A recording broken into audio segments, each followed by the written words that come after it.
capture images in the shortest time possible. This is where stereoscopic imaging came in. What this meant is our imager needed to quickly and reliably translate the camera board linearly between two positions. Preliminary prototypes were rough, but gave us an idea of the stereoscopic displacement and distance required for successful, rapid stereoscopic image capture. We went through a number of iterations to get a comfortable, reliable device.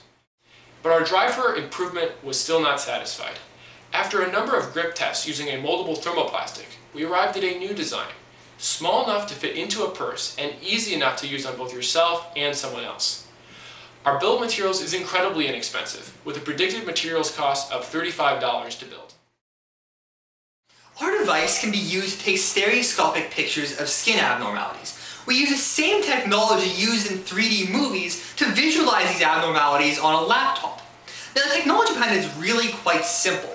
We take one picture from the left eye's perspective, then move the camera and take another picture from the right eye's perspective. These pictures can then be aligned such that the correct eye sees the correct image. Now, this allows our brain to perceive depth, but also so much more than that. Because your brain is essentially seeing two pictures, details that would otherwise be hard to see in the skin abnormality pop out quite clearly in 3D. For our image analysis, we look to the standard ABCs of mole monitoring. This is asymmetry, border, color, diameter, and elevation. We first fit a boundary to each of the lesions, and then fit a circular border around each of these boundaries. By looking at the differences between these two fits, we're able to find values to track asymmetry, border, and of course diameter. We then generated a histogram using each of the pixels within this boundary. This gave us a means to track color over time. One of our most exciting features is that we can track elevation. We do this by using our 3D stereoscopic images and generating 2D height maps. For each trial of our clinical study, the doctor first logged into the web interface. The doctor then entered a patient identification code and location of the abnormality. The decision to biopsy and a preliminary diagnosis were also recorded. The doctor then used the 3-derm dermatoscope to image the patient's abnormality.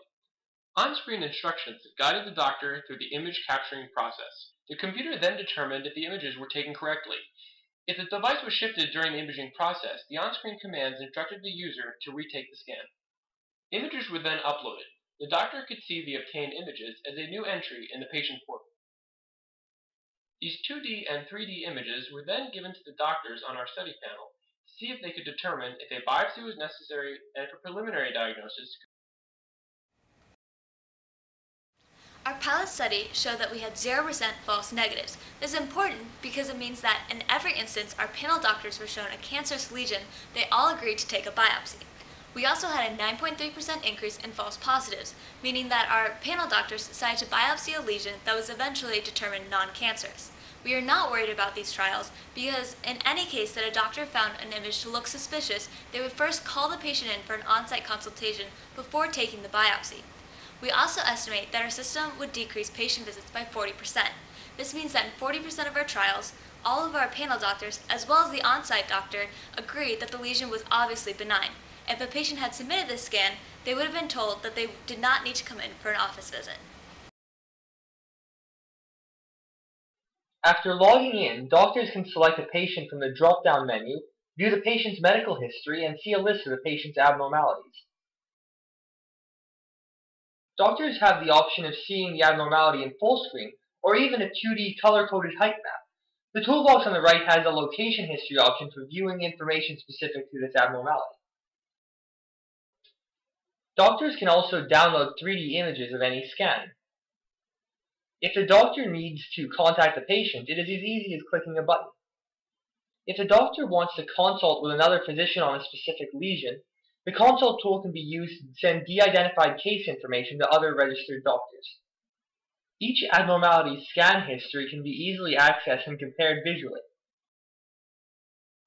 An overview of the larger skin area can also be viewed.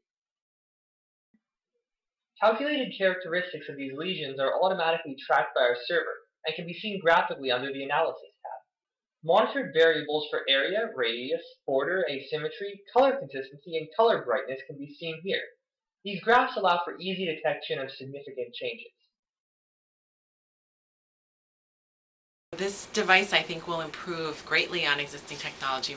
Dermatologists who use technology like this use a little handheld device called a derm light, which gives you really just kind of 2D information. The most common thing that we use is called a dermatoscope, and it's simply basically a magnifying lens.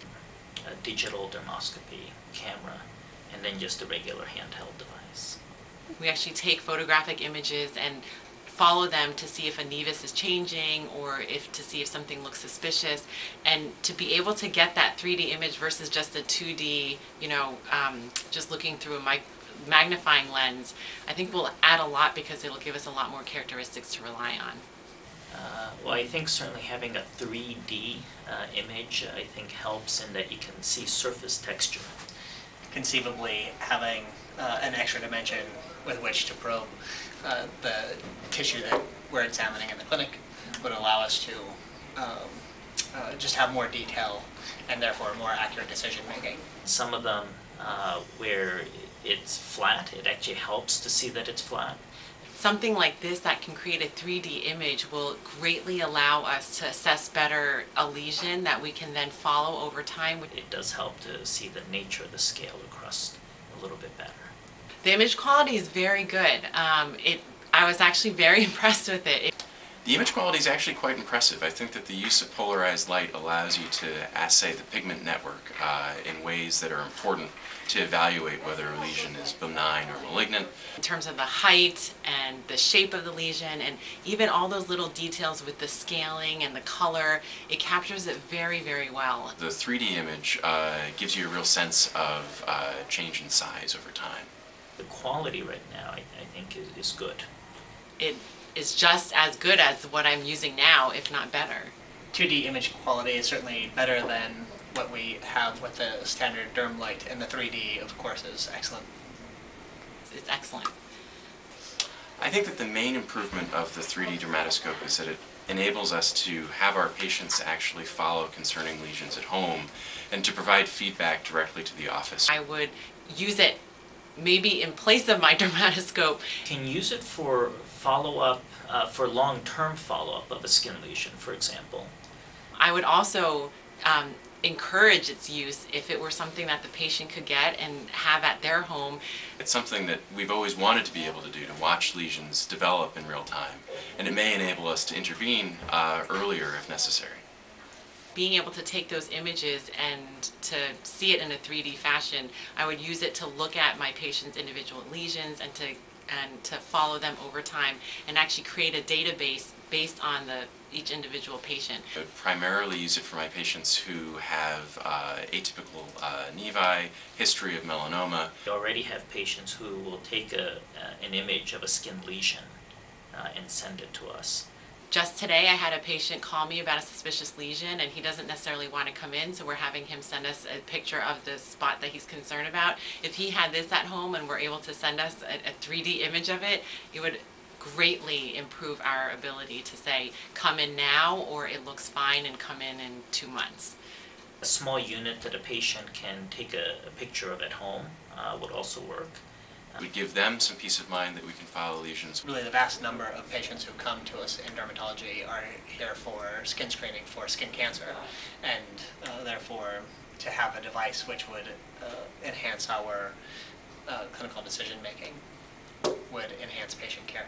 Rather than possibly running in for every little thing that somebody is scared of, they could possibly send us an image and then we can assess better and be able to triage better whether. Give me a little bit more certainty that we were providing the best level of care possible. Teledermatology is kind of the wave of the future. The impact would be great. Specifically with respect to areas of the country where there's less access to high quality dermatology. Give us another instrument that may even replace what we have now. I would consider using the technology. I would certainly use this technology. I would absolutely use this device.